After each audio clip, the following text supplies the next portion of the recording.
Well, hello, folks. Jeffrey Darty here, ready to rock and roll the latest in our Mandela effect and the Antichrist. No time to waste, so here we go. As we talked last time, in the final analysis, the Mandela effect really is Antichrist red herring. And a red herring is something that distracts from an important issue. Red herring is a clue that's intended to be misleading or distracting. And as we mentioned briefly last time, Antichrist really wants us to throw out the baby with the bathwater, because the Mandela effect is a supernatural attempt on the part of the dominant religious mind control matrix to maintain all that they have previously accomplished. And it was previously accomplished until very recently by their monopoly on information concerning the original literal biblical text. The dominant ecclesiastical paradigm used to be able to easily control people's beliefs on doctrine because they could easily control people's access to the literal biblical text. This was true because so few people had any training whatsoever in linguistics. Remember, in the early days of the Roman Church, it wasn't uncommon that people were not even able to read. And as recently as the 1990s, those that wanted to study the biblical text in the original languages had to go to Bible college, go to seminary, or at the very least haunt libraries or invest in research books that the cost could easily run into the thousands of dollars. Believe me, I know. But now, with the invention of the internet, and now that the internet is ubiquitous, that means it's everywhere, this monopoly by the dominant religious paradigm has been lost. And of course, it's rendered their previous strategy not nearly as effective. So in an attempt to reinstitute, if you will, this monopoly on thought and exposure, I believe the Mandela effect, Daniel told us this, we're showing you, it is creating plausible deniability, it is creating doubt, and really, to be frank with you, the people that really want to know, the people that really want to understand aren't going to fall for it. But if you are looking at the original text and something jumps out at you that goes against your training and you want to run home to Mama Rome, the Mandela effect has been sent to give you a reason or a justification to run home to Mama. Now, those with mental tenacity, those with a real desire for truth, those people that really are wanting to understand and think on their own, they'll push through the Mandela effect. That's the vast majority of our audience, but we don't want anybody to miss out because they fall by the wayside of the Mandela effect. If the seed has dropped into your mind, we don't want the enemy to swoop in and pick up that seed and snatch it away before it has time to grow. Last time we talked about how one of these things that is coming out is who the Antichrist really is, and the fact that Daniel was not talking about in 927 Antichrist, but he was talking about the Christ or Yeshua. And we want to bring out another huge point on that verse as well in today's show. There's probably going to be a couple of more shows. So we saw that it was Yeshua that made a covenant with many. Yeshua was the mighty one. Yeshua made a pledge to the nation of Israel to minister to them for 7 years. In the middle of that promise, he stopped the sacrifice when he marched into the temple in Jerusalem and stopped literally the sacrifice on Passover. He caused the end of tribute and gift giving by turning over the tables of the money changers, weaving that whip and driving those guys out of the temple. And then the last part of that verse says, the mighty one will make a pledge. In the middle of the pledge, he causes sacrificial slaughtering, gift and tribute giving to cease and desist. And then it says these words, which in the original King James are very difficult, but the original Greek, or excuse me, Hebrew gives us a real indication of what it really means. And it says, and the wings of detestable things will be appalled and awestruck. Now, this is a clear reference to the extreme chagrin experienced by the allies of Antichrist at the dramatic actions of Yeshua, the wings of detestable things will be appalled and awestruck. Now, it could mean detested winged spiritual entities, fallen angels, things like that.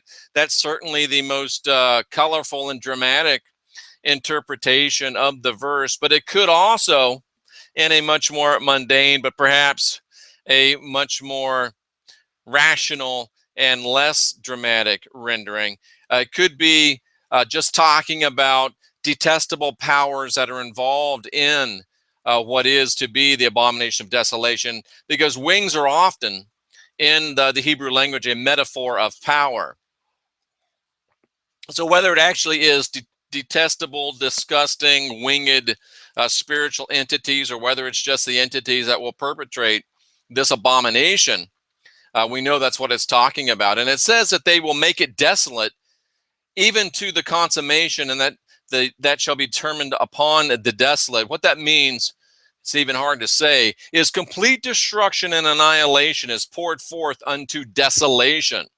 Now, some clue as to the identity of who these detestable ones are is revealed in the fact that they were able to take at least some solace in the great destructive event that Daniel describes here, and I believe that we're going to see today. It's the great destructive event that very nearly ended the original Yeshua movement. This event is called by Daniel the abomination of desolation. And you folks know, and I'm moving right along because we want to keep these things short and sweet, the abomination of desolation has been shamefully monetized. It's been sinfully sensationalized by the forces of modern eschatology. And they also describe, or ascribe, if you will, the abomination of desolation to the Antichrist. The modern evangelicals, I wish I had a dollar bill, motivated by the dollar bill, really want us to believe that the abomination of desolation is going to occur in the future in their rebuilt Jewish temple by their Superman Antichrist. And folks, this is a textual absurdity. And it's not from the Mandela effect.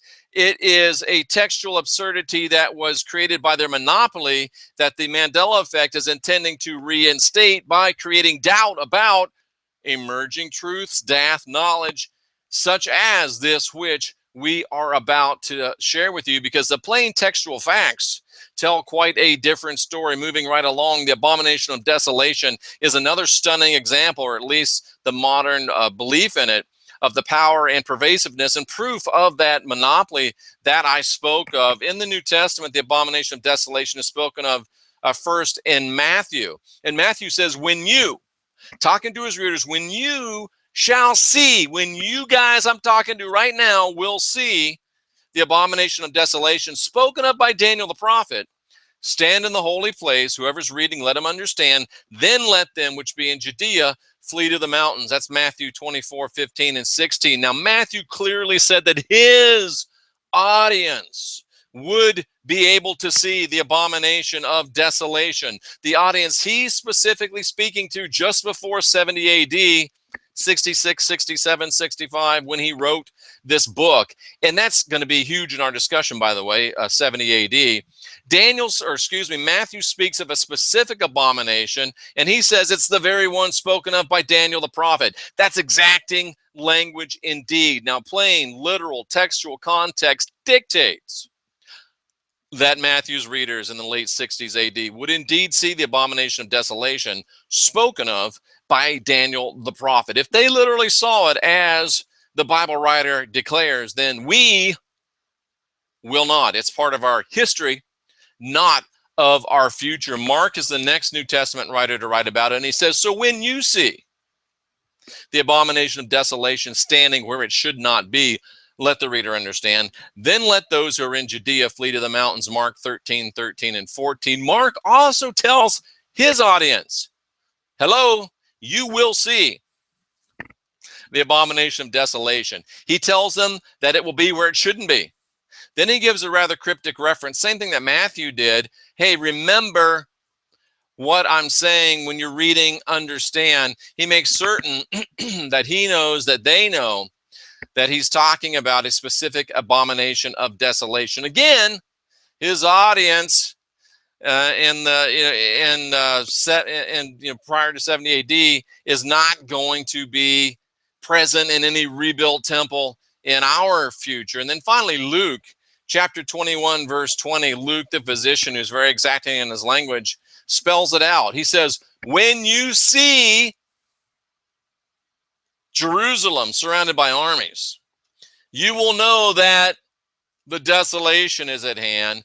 Then let those that are in Judea flee to the mountains. Let those that are in the city get out. Let those that are in the country stay out of the city. All these verses are complementary. They speak of the same event. You know, in my Bible college days, we called those parallel passages. And of great importance is the historical context of the books and their publication dates. Again, this is one of the things that the monopoly has created, that the Mandela effect is being created to preserve. Of all those books referenced, Mark wrote first.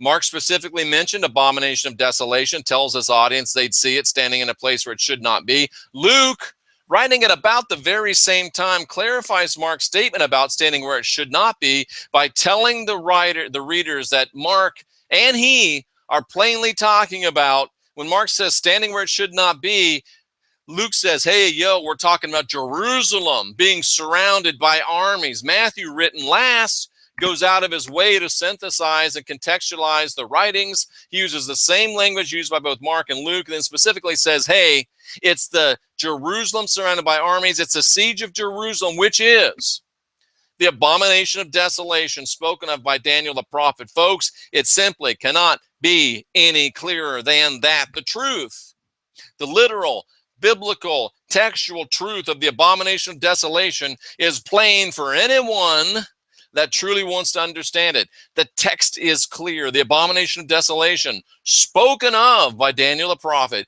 was the Roman army surrounding, occupying, and then destroying the city of Jerusalem and the temple, burning it all to the ground. We have a choice. We can believe the teachers of modern eschatology, or we can unindoctrinate ourselves and believe Daniel, believe Mark, believe Luke, believe Matthew. And having lost his monopoly on information, having lost his control on information, Antichrist and the dominant religious paradigm that he controls has been forced to turn to other means for controlling the religious agenda, for keeping his carefully crafted doctrines in the forefront of the minds of billions of believers. That's what the Mandela effect is brought here to do, to resurrect the monopoly, if you will, to muddy and to prevent emerging data, knowledge, truth, and to create a plausible deniability for the weak-minded and the ill-advised, those that just want to run home to mama, and of course, to muddy the waters a little bit so anything that doesn't line up with that dominant paradigm that used to have a monopoly can be blamed on the Mandela effect. So now we know what this Antichrist has done. Now we know what this Antichrist is doing. Now we know that his intention to launch, excuse me, the Mandela effect was foretold by Daniel the prophet. On our next show, which will be Friday, 2 days from now, just who is this Antichrist? I'm Jeffrey Darty, your Christian whistleblower. I'm giving you peace, sending you out lots of light, and above all else, folks, I'm encouraging you to share this, like this, subscribe to my channel, visit my website, jeffreydarty.com.